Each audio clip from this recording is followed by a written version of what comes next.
.fr pour l'essai du Dacia Duster de deuxième génération, un modèle très attendu car c'est le SUV le moins cher du marché. C'est d'ailleurs ce qui a fait le succès du premier modèle avec 2 millions de ventes à travers le monde en 7 ans. Alors ce Duster est-il toujours aussi compétitif? C'est ce que nous allons voir avec les qualités et les défauts. Alors première qualité, le design. Dacia a repris le style qui a fait le succès de l'ancien modèle.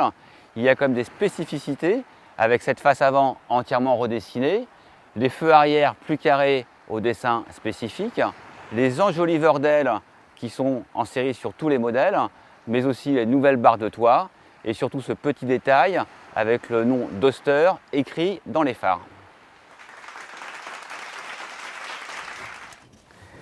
La qualité que je préfère, c'est l'évolution de la planche de bord. Le mobilier est beaucoup plus moderne qu'auparavant, les plastiques sont moins cheap. On a un écran qui est beaucoup plus haut pour être plus lisible.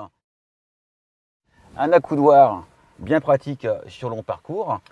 Et le Duster reçoit des nouveaux équipements qu'il n'avait jamais eu jusqu'à maintenant, comme l'allumage automatique des phares, la carte main libre, l'avertisseur d'angle mort et 4 caméras pour aider au stationnement. Un petit mot sur les places arrière. L'habitabilité ne progresse pas, mais l'espace est déjà bien suffisant. Et on notera 2 évolutions. Une sellerie avec une mousse beaucoup plus dense et désormais des rangements dans les panneaux de porte.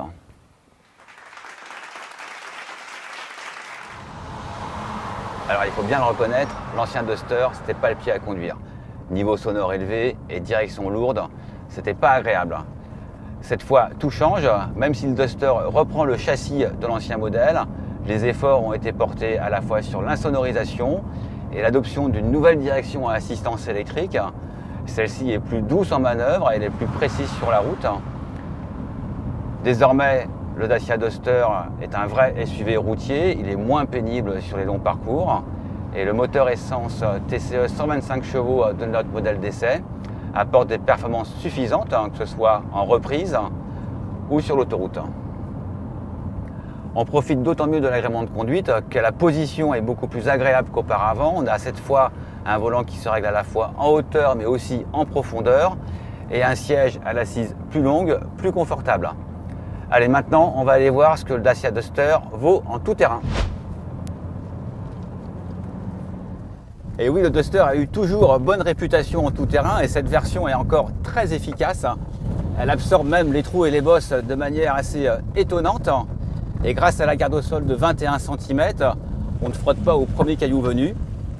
Alors évidemment, notre version d'Euromotrice peine un petit peu dans les montées malgré les pneus M+S. Mais vous pouvez choisir la version 4x4 pour 2000 € de plus.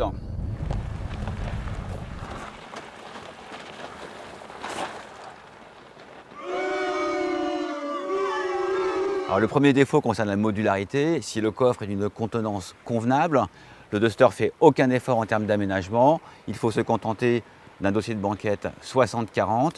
Il n'y a ni plancher plat, ni banquette coulissante et encore moins un siège passager rabattable. Ce sont des équipements qu'on trouve chez les concurrents, mais avec le Duster, on ne peut pas tout avoir à un prix très bas.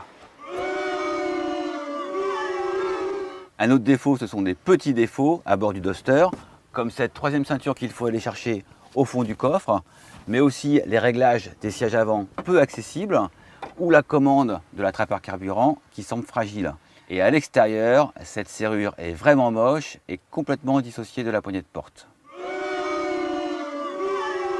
On regrette que la mécanique du Duster n'évolue pas du tout. Il reprend exactement les mêmes moteurs que l'ancien modèle.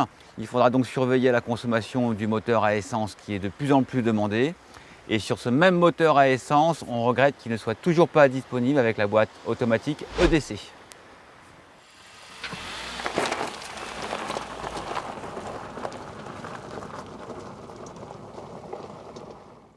Alors vous le voyez, on a trouvé des petits défauts à ce Dacia Duster, mais beaucoup de qualités. La première des qualités, ça reste son tarif. Il faut compter moins de 18 000 € pour cette version essence suréquipée. À n'en pas douter, ce sera à nouveau le succès pour ce SUV fabriqué en Roumanie.